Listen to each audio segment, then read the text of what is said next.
as always, but this time around, more like a project that is about to be on board, or should I say it's already in the works. But you'll be finding out when we are done with this conversation. Today, we shall be talking about the National Identity Project, basically creating identity for Nigerians, a national identity. And you might be wondering, why a national identity? Don't we already have identity? Don't we identify as Nigerians? At least we are not identifying as a tree or a spoon, because people are identifying as different things these days. But we want to identify as Nigerians. But there are certain things that you need to put in place for you to be a Nigerian to the core.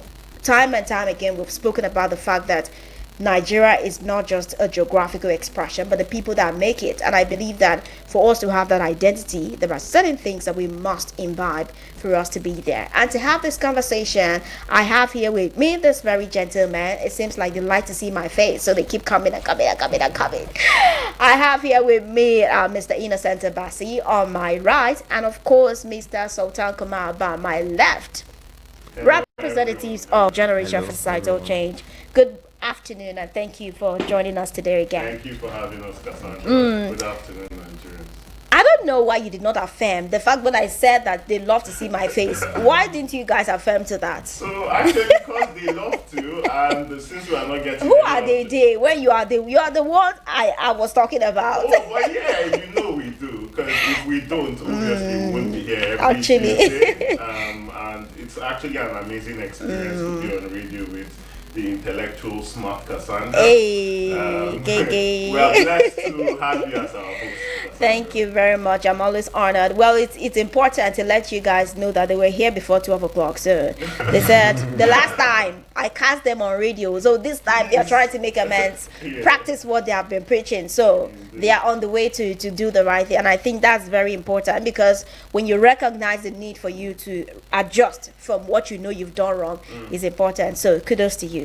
Good Nigerians trying to make a difference. All right, now let's come back to this topic of today. The fact that we are talking about creating a national identity for Nigerians. Why are we trying to create a national identity? Don't we already have an identity? All right. Thank you very much, Cassandra. And good afternoon once again.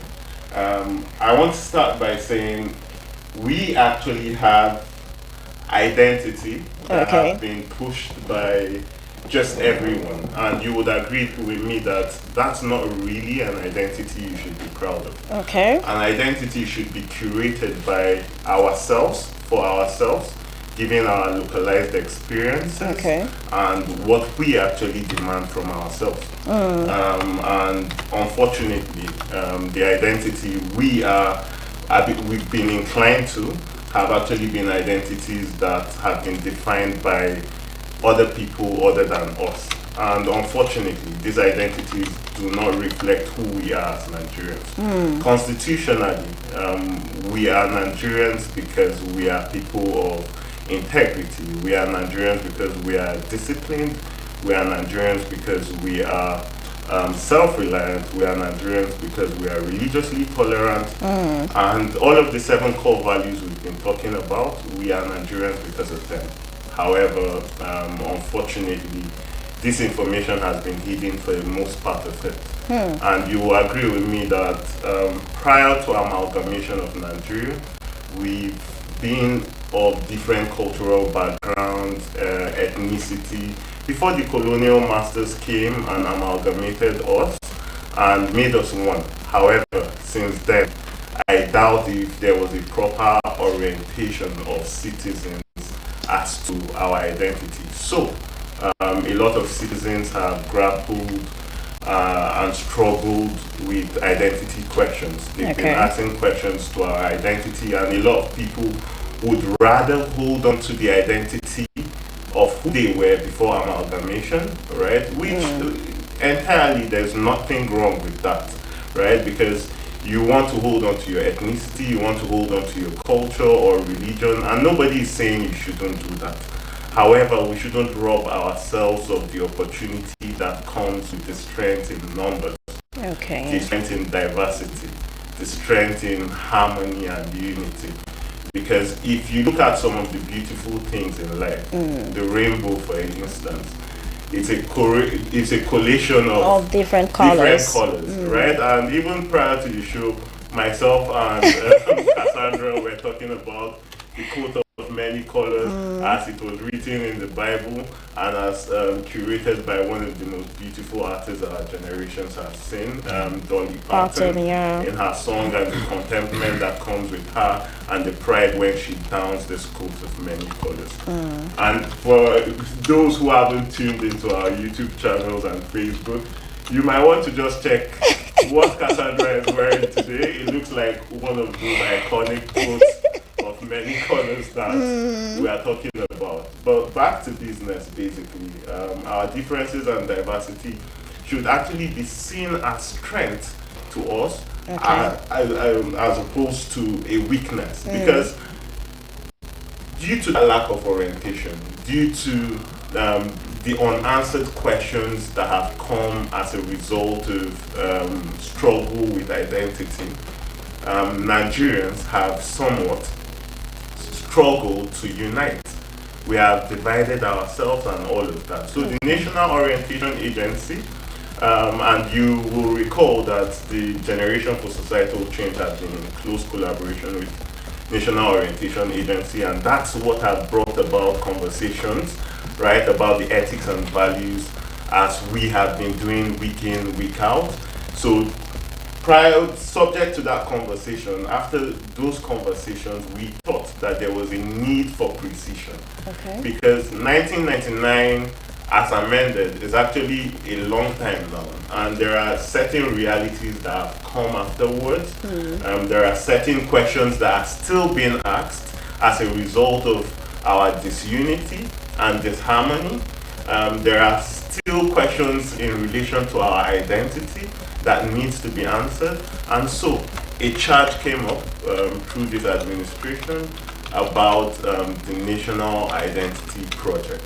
And the National Identity Project intends to address some of these unanswered questions. Basically, what are the citizens' code, and what are the expectations of the government, the citizen, right? And how should we as citizens behave, right, in order to achieve the Nigeria of our dreams. On the part of the government, what is expected of them, and how should they come through basically for the welfare of Nigerians?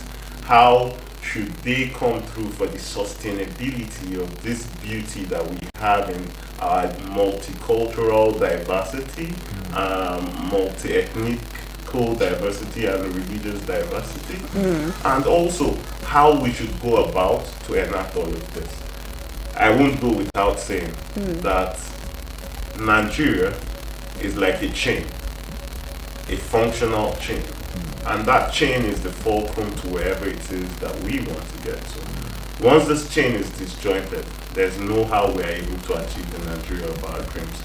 So these in such a way connecting Nigerians, which are the citizens, the government, and all of the policies that have been put in place in order for us to achieve the Nigeria of our dreams.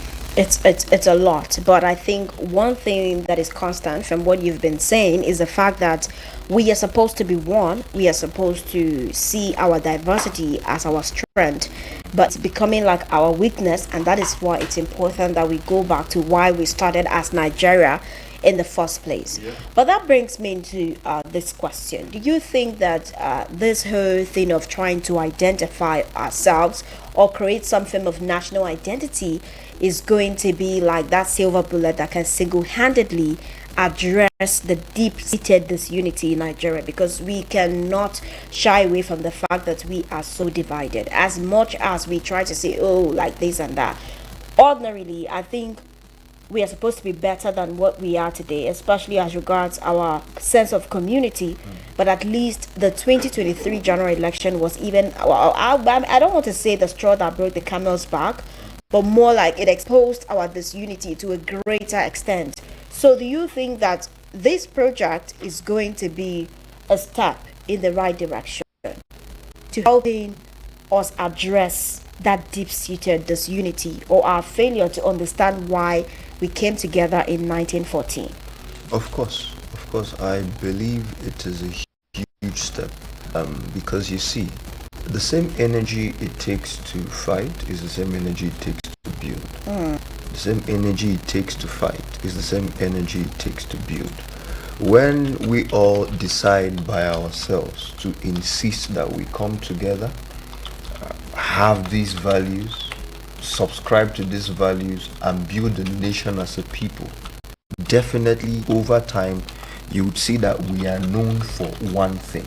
It is difficult to know a nation for particular values when the nation is disjointed. Okay. When the people do not agree, when the people do not come together to stand for one thing. So when, by reason of this thing we're talking about today, if we can bring the people together, bring the mindsets of the people who make up the nation together and say, all right, let us agree on these values. These are the promise of this. When we subscribe to this and that, the nation becomes strengthened, the nation becomes built. Okay. Then when we go out tomorrow, every and anybody who sees any of us anywhere across the diaspora would know that, okay, these are a people that subscribe to this value.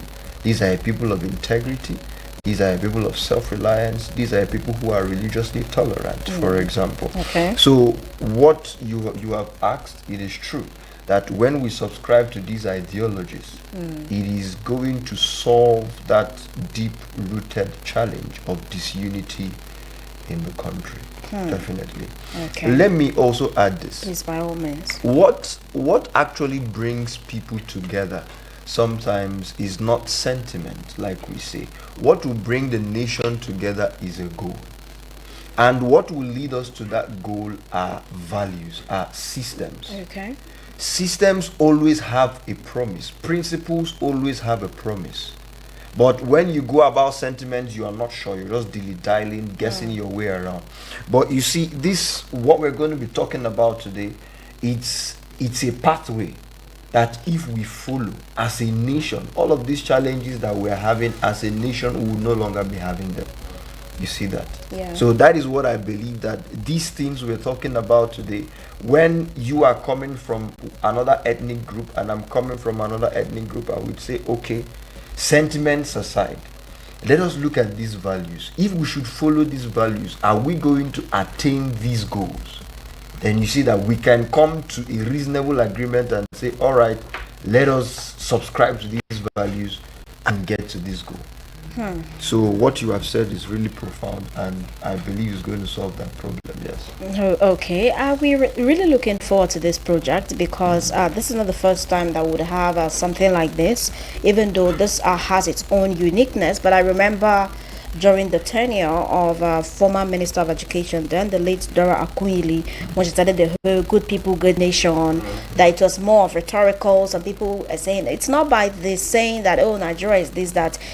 It's way beyond words of affirmation. It's way beyond just saying we are positive people. But the things that we need to do, the very practical steps that we need to take for us to attain this national identity. And you said something that I picked, that we need to do certain things. We need to come together to understand. And for us to come together, it has to start with understanding that we are one. It has to start with understanding that beyond Nigeria, we have Nigerians. We are humans first. And the way we don't want to treat ourselves, we shouldn't treat the next person. But, like I said, I believe that there are questions out there as to this project. Is this like any other project that has been there, any other policy that has been there that, oh, they come and then tell us, hey, it's time for us to revamp Nigeria. It's time for us to refurbish the country. People are hungry. People are out there and desperate because of the fact that things are not going the way they should go. How can we solve these issues? Because looking at it from my perspective, I believe that as much as this might be a step in the right direction, if you go out there and take a survey on the street, the average Nigerian will tell you that this is the least of his problems. But something brought to that mindset, something brought to that orientation, that the country is just the way it is and it's never going to get better. So what do you have to say about this? All right, thank you very much, Cassandra. And while this is evident everywhere, everything you have said, and it's so profound, you would agree with me that when I started this conversation, I highlighted a foundational problem.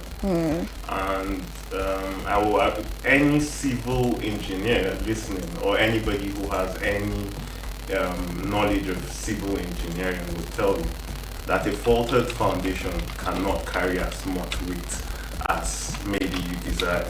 So what do you have to do in order to solve the problem that is a faulted foundation? Basically, is to break what you have, right, in order to build the foundation, rebuild it, right? So, well, there's hunger, and then there could be a quick fix, right? And then we go back to the same story over again, maybe some time to come. I think it's time where we need to build Nigerians, because that's the foundation to whatever Nigeria of our dreams that we want to see. Okay. So to actually get the Nigeria of our dreams, then we have to build Nigerians, because not just us are the builders, but every citizen of the country is actually a builder. And we need to be on the same track. We need to go in the line of this building with a uniform ideology, with uniform mindset and all of that. And that's why it's important. And how do we intend to connect Nigeria? We all know that we revere a lot of things, right? We have a history. Okay. And one thing that any branding company or establishment will tell you is that it's beautiful, it's very easy to rebrand when you have a past, right? When you have a history. And you look into the history and see your story. A lot of the reasons why we are the way that we are is because Nigerians have forgotten who they are. Okay. We don't even know who we are. We don't know what it entails actually to be Nigeria, how we got to this place, what were the problems that got us to this place. Because we've heard about a good past before, right? We've heard about when things got spoiled, and then we've heard that we are now living this particular moment. However, you cannot develop what you do not have information about, right? And you cannot develop something without the knowledge of the thing that you're trying to develop. That's why this is a very foremost project. That's why it's actually very important in order to address our problems. And this is one of our issues. This is one reason why Nigerians haven't grown, right? And it's instilled in the question that you have asked, right? Yeah. Nigerians are not good bakers. Nigerians are not good bakers. We prefer to be consumers, right? Everybody just wants to have the traditional cake and eat without putting in the right work in order to bake the cake that we need to eat, right? So what am I saying in essence? If we need to get to where we are going to, right, we have to have a futuristic approach. While the baker is baking, right, she isn't thinking about eating all at the same time. She's thinking about the future, where she might have to eat from that cake and someone else can also eat from the cake. Now that's the beauty of the profession now, yeah?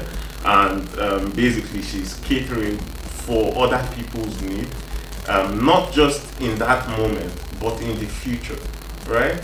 Similarly, Nigerians have to start thinking about the future in order for us to get it right. Because if we only try to address our now, then unfortunately we might never get to the desired future of our dreams. If we continue to think about our now, then we definitely would not get to the future of our dreams. But this conversation is not ending. We'll definitely come back to the second half after we take this breather. Please stay tuned and keep listening to Eagles 102.3 FM Abuja. Thinking about a show with an extra little spice? Crack your ribs and banter till you tire. Oh, I can tell you got big energy.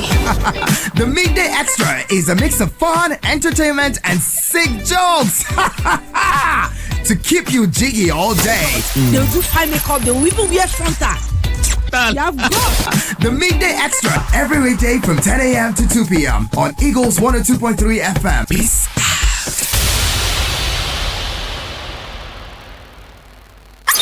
Competitions?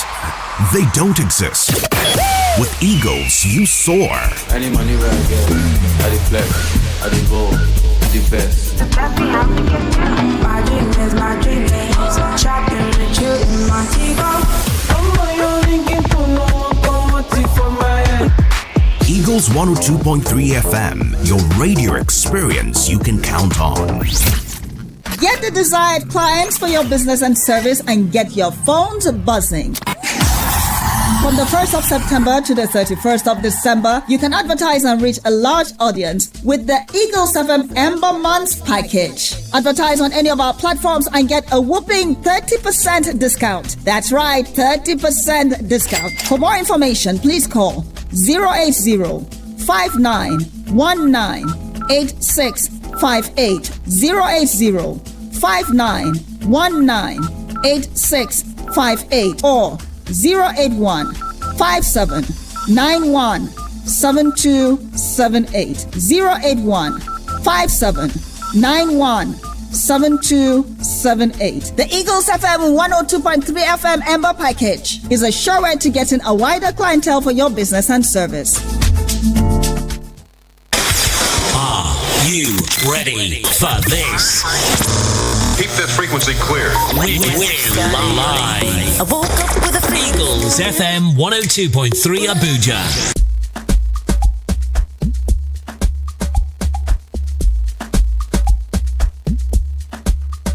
Alrighty, you're still tuned and listening to Eagles 102.3 FM Abuja. And in case you're wondering what has been happening, it's been the national core values. But today we are talking about the need to create a national identity for Nigerians. The fact that there is something in the works, the National Identity Project. And so far we have very patriotic Nigerians here in the studio talking to us about this project and why every Nigerian should key into it to achieve the Nigeria of our dreams. Thank you once again for coming. Thank you. All right, so now moving on to this, we talk about the Nigerian dream, and sometimes when you ask people that what is the Nigerian dream, they will tell you that the Nigerian dream is to jackpot, so that you put that, you either put a UK flag on your bio, or you put a US flag on your bio, and then you tweet about Nigeria from the abroad. But we know that there is the Nigerian promise, and for us to actually get to the Nigeria of our dream, we must look at that promise and what it entails and how much it holds for the future of Nigeria. Yeah. So if you could just tell us about the Nigerian promise briefly, and then we move to other parts of this project. All right. Thank you very much, Cassandra. Before I jump into the Nigerian promise, you all will agree with me that the character of every citizen is actually a true determinant of the nation's well-being, actually. And for a nation's prosperity, you actually need to not depend on the economic development alone, right? You have to also think about the values and the attitudes of its citizens, because these are the things that will sustain any economic policy, any economic development at the end of the day. Okay. So I've heard a saying before, and I feel like that's really disrespectful. But if you check it typically, maybe you might see some truth in it, because we are not where we want to be as a nation just yet. I've heard someone say, if you leave Nigeria how it is, and you vacate it, to all Nigerians go to, for instance, the United States of America, and every citizen of the United States of America come to Nigeria, right? And within a decade, you will see that the United States of America that everybody is jackpotting to, right, will actually be underdeveloped or not even progress as much, and the Nigeria that we are looking down on right now would be so developed. And when you ask why, or when the conversations go on, everybody begins to describe what it entails, because now the Nigeria or the America is not about the entity, it's not about the location basically, but the citizens and the values that they possess. And let me give you an instance. Sorry, do you know that statement is correct? Yes. Confirm. I agree.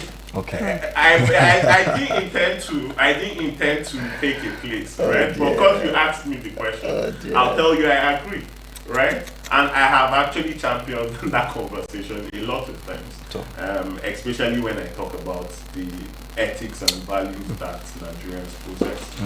A typical American, once he comes to a place, you see him as a problem solver, you see him as a value adder. You see in their initiatives, you have a lot of non-governmental organizations in America. You have a lot of intervention projects, right? And all of these are aimed at solving a problem, right? Developing something, right? Even beyond them. They are going out beyond themselves, right? And they are actually making waves. They are making a lot of, within our own selves, they come and identify our problems and prefer a solution to us, right? So imagine them now coming to meet this abundance of natural resources that we have failed to industrialize ourselves for so long, so that we can be able to harness it, right? And we are going to the industries where we don't even know how to maybe operate, right? What do you expect?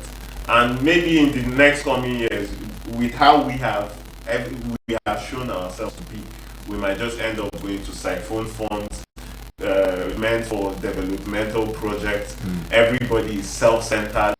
Everybody trying to bring the disparities in our identities just so that we can move maybe a notion that won't be what do they call it? Won't aid our progress actually as a nation. So this is why those kind of comments are. However, the Nigerian promise is basically our core commitment. Basically, the Nigerian commitment to its citizens. What, as a Nigerian, what will you enjoy, right? Just so that you can build the right character and also be committed to a cause, basically. So as a Nigerian, it is expected that you will enjoy equality, identity project, you would enjoy democracy, you would enjoy democracy, inclusivity, and freedom of justice. Now, all of this are very important because it would be tying the emotional sides of citizens just to know that I am included in this process. I have the freedom of states, and you can see the that the country has for you, just so that you can be proudly part of the process. Remember, at the beginning of this conversation, I said that Nigeria is expected to be like a chain, where each and every one of us is fulcrum to whatever progression or development that we want to see. So it's just imperative that every citizen jump on this course, because there is actually something in it for us, right? And that something in it for us is what I have just enlisted. So this is what the Nigerian promise is all about. And I really cannot wait to see how this is going to be implemented, because I believe that as I'm very curious, someone else listening to us is also curious. But before we move to you, let me say something. You can also be a part of the conversation. I think it's important we hear from Nigerians. So you can call us on 09073530044 or send us a message on WhatsApp 09097054450. Please call us and let's hear from you. What is your take about this discussion of creating a national identity for Nigerians? Now, coming back to you, Mr. Obasi, if you could just tell us about what the citizen codes are and how it is important in building Nigerians to build Nigeria. Okay, Nigeria is a body. For a body to function effectively daily, it needs all its members to be up and running. Okay. So in order for Nigeria to function correctly, the government and each citizens must work together. The government and each citizens must work together. And mind you, when we speak here, we're not just speaking to the citizens, we're speaking to the government too. Because like he has said, it is a mindset thing. Okay. When you move Nigerians to any other, let's say the US, and bring the people in the US down to Nigeria, you would see their mindset begins to rub off on their environment. Okay. And you begin to see the difference. So it's a mindset thing. If we're able to influence the mindset of our listeners, be it the government, be it the citizens, then we can get the results that we're looking for. So there is the responsibility of the government, which is the Nigerian promise. Okay. And then there is the responsibility of the citizens, which is the citizens' code. Okay. That being that every citizen should be disciplined. Every citizen should have a duty of care. Okay. Every citizen should be tolerant and respect each other. You see that every citizen should be people of leadership in their homes, in their offices, where we have discussed the subject of leadership here before. Every citizen should be transparent. There should be transparency in our dealings. There should be accountability in our dealings as a citizen. Every citizen should be environmentally aware and also bring about that awareness to other citizens. You see that we are going to have time to talk about this maybe in our next meeting. Then every citizen, as much as possible, should be resilient. In all our dealings, we should be resilient as a people. So you see that this is how it works. When there is a Nigerian promise, because people would be encouraged when they know that all they are doing is not unto futility, is not being futile. When they know that, okay, the government, the nation is really interested in them, and we can actually partner together while we are playing our own part, you play your own part. Let us build the nation. Then you will see that the people will be encouraged. Like some of the countries that Mr. Kamal mentioned, for example, when you hear most of the conversations is about the nation, is about how the people can come together. The citizens are always patriotic. They want the best for the nation. So they are intentional, and there is a work together from the government and the people to see to it that the nation works appropriately. So these 7 things I've just mentioned are the responsibility of the citizens. While the government has its own, the citizens also have their own responsibility. Yes. Now I think that is just pointing to the fact that governance is a two-way activity. As the leaders are also players and the citizens are players, and it has to take two to tango for us to be able to reach the Nigeria of our dreams. And I believe that starting these conversations and even this project is a way to go. Now, dear listener, remember that you can be a part of the conversation by sending us a message on WhatsApp 09097 054450 or calling us on 09073530044. If you have any question about this project, you can direct it here to this gentleman in the studio, and they'll be sure to answer you. So please keep it locked and let us know if you have anything, any observation, contribution, or questions to ask. Now, moving on to the other part where we get to talk about institutionalizing our policies, because when it has to do with our policies, institutionalism has been the issue, or institutionalization has been one of the problems. So how do we get to this point that we get to, institutionalize our policies to get effectiveness? All right. You see, right from inception, the issue with value orientation has suffered basically two critical components. Okay. Yeah, two critical losses, and that component actually was due to the fact that it demanded the commitment of the citizen more than the leadership. I know in our conversation a lot of the times we have maintained that every leader was once a citizen before he became a leader. Right? However, after you become a leader, right, how are you expected to behave? Because there are two different things, basically. As a citizen, yes, you have a responsibility and you have certain things you need to uphold to. However, leadership actually has to do with a lot of things. It has to do with upholding to trust that has been bestowed on you. It has to do with being accountable for the people. I think we All have right, a yeah, call. please. Let's see what this person wants to say. Hello, good afternoon.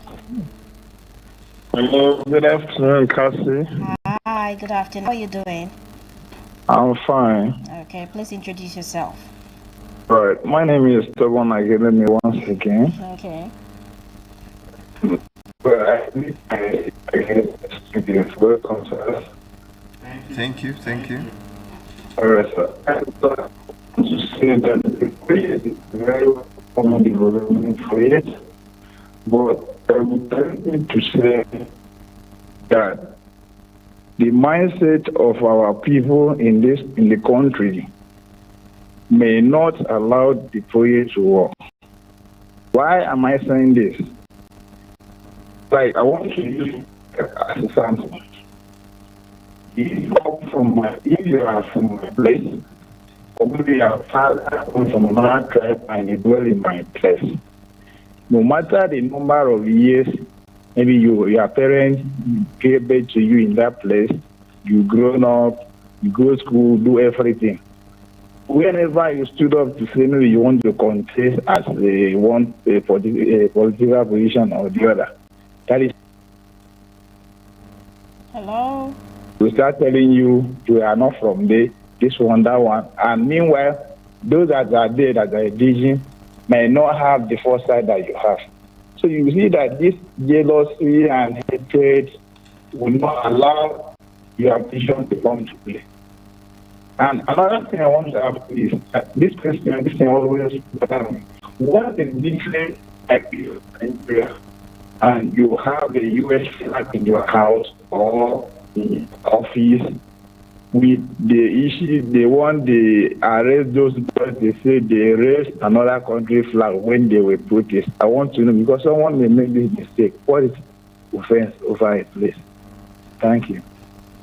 Okay, thank you very much. I don't know if you got some of the things I said, even though the network is a bit crappy. In bits actually. And I heard him talking about the hatred, the envy, and the division that have existed. And that's where I'll take us back to our conversation at the beginning when I was talking about for this to work, then our mindset has to change. It has to change beyond from us just thinking about ourselves now and thinking futuristic, thinking about our children not being met with our same fate. For a lot of countries that have worked effectively, right? We made mention of maybe the United States of America right now, and we know that they didn't start this way. There were a lot of fights, there were lots of sacrifices, a lot of people who fought for the America, their dreams, or the America that they are enjoying now, are not living in it to witness it. The person who fought for black inclusivity, especially in governance and all of that, the likes of Martin Luther King and the likes of them, didn't witness Barack Obama become president. However, a lot of sweat was put into it, right? Lives were lost. People were locked. Right? He didn't become president, right? He fought for a cause, and the cause came to play. Now in the future, you see blacks moving very, and not even to talk about America. Let's go to our neighboring countries here, South Africa. Till the next decade, till the next century, people will still remember Nelson Mandela. And his children, his great-grandchildren, even 3 people come here into this studio now, right? And someone introduce himself as the great-grandson of Nelson Mandela. Sure will revere him more. Why? Because of the sacrifice that his father have put, right? Now his father basically suffered a lot of things. That's Nelson Mandela. While he was alive, right? However, today we have a South Africa that a lot of Nigerians even want to go to. Basically because he fought for that South Africa of their dreams. And everything is working out. So this is where I must maintain that for us to get the Nigerian of our dreams, we must build Nigerians. And building Nigerians entails that Nigerians have to stop thinking about themselves only. They have to start thinking about everyone else, and they have to start thinking about future. And that future, fortunately and unfortunately, have their kids in them. What do you want to leave for your children? And I think he asked another question about people raising flags and maybe having national flags in their offices. If you ask me, right, flag of Russia, having national flags in your office shows one thing, and that's what we are preaching: lack of patriotism. You will barely see any person from all of those countries raising another country's flag. Okay. I've not seen it. Even if they do, then it's maybe a shared celebration with the people of the country, but not just you raising flags to represent other countries. Why? Because they have a pride in their country. And not just that, they have a pride in the things that their country have accomplished, but they are also willing to fight for their country. You go to the Olympics, for instance. I've not seen anybody jumping ship to another country's boss to go and rally with them. Everybody holds their country, and that rally and that flag, that symbol, actually tries to inspire them. Why? Because they have a history, they have a story, they are patriotic. And what's patriotism? Love for your country and your willingness to defend it. So you agree with me that if we don't love our country, then it's worthless, all of this project we are talking about. Okay. And in order to resolve that, then we have to condemn that greatly. Now, you've said a lot, and you said something about the fact that people have sacrificed, our heroes past. There are so many things they've done for the fact that some of the benefits that we are enjoying today. But you gave an instance of South Africa. I'm not trying to be sentimental, but you know that one of the things that Nelson Mandela fought was the fact racism. Yes, to ensure that the black man also has a say. But unfortunately, when you look at the case of South Africa, especially when it has to do with Nigeria, at least we had a recent case where talking about the young lady that represented Nigeria, the Miss Universe. This was as a case of racism and xenophobic issues that even brought more attention to her as a person. So what are some of those things that have stood against these people following the very things that their leaders fought for? Because even we here in Nigeria, we have our heroes past that have fought for so many of these things that we are still going the other way. So that particular issue, right, while I try to remain afloat and not go into any argument, is a very controversial issue. Of course. Right? Representation of any country, right, I know for sure. So much as you have maybe nationalized, then you are allowed to maybe represent the country and all of that. But I mean, while they are fought, and let me just put it this way. I'm even looking at it from the aspect of more of the racial thing, because So I wouldn't say it's been eliminated 100, right? Nelson Mandela fought for, and I feel like it's better now than it used to be. Okay. Before now, it was worse. And it doesn't mean that because Nelson Mandela fought for it and is known for it, it stops there. That's why we need continuity, and that's why we beg for basically replication of the good values, multiplication of the good values. Because if that value is multiplied all across the board, then you know that the ball should not be dropped. So much as there's that variation, then we need to imbibe the value that brought us to this point, right, for continuity and future. Just like Nigerians, maybe South Africans are lagging in that aspect as well, right? But it doesn't mean that they haven't gone from point A to point B. And in order to sustain that point B, or to travel from point B to point C, someone else has to come on board, someone else has to protect the fight of their heroes past, just like in our national anthem. Yes, and I think you've actually the answer that I've been looking for, because I wanted to put you on the spot kind of, but you still found a way to do it, and it still brought us to the other parts of institutionalizing our policies. It's not just about the decrees, it's not just about the constitution.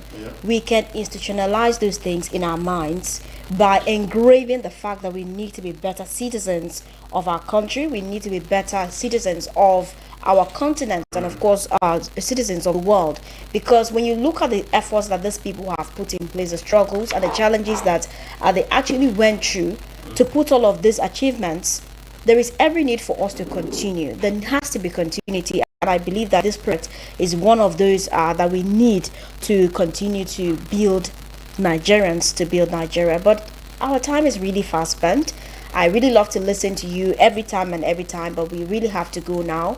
But before that, let's give Mr. Innocent a chance to tell us a bit before we round up, possibly in a summary before we round it up here on the show.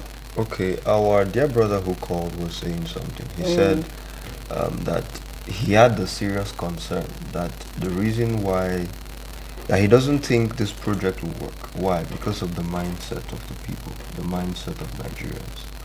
Now, there are three ways of changing the mindset of people. Okay. It is important because if we are simply a reflection of our mindsets. The results we have are simply the decisions we make because of the mindsets we have. So this carrying out this project is one of the ways of influencing the minds of the people. So the implementation test that we were supposed to talk about but we didn't, you would see that it is part of the ways of changing the minds of people.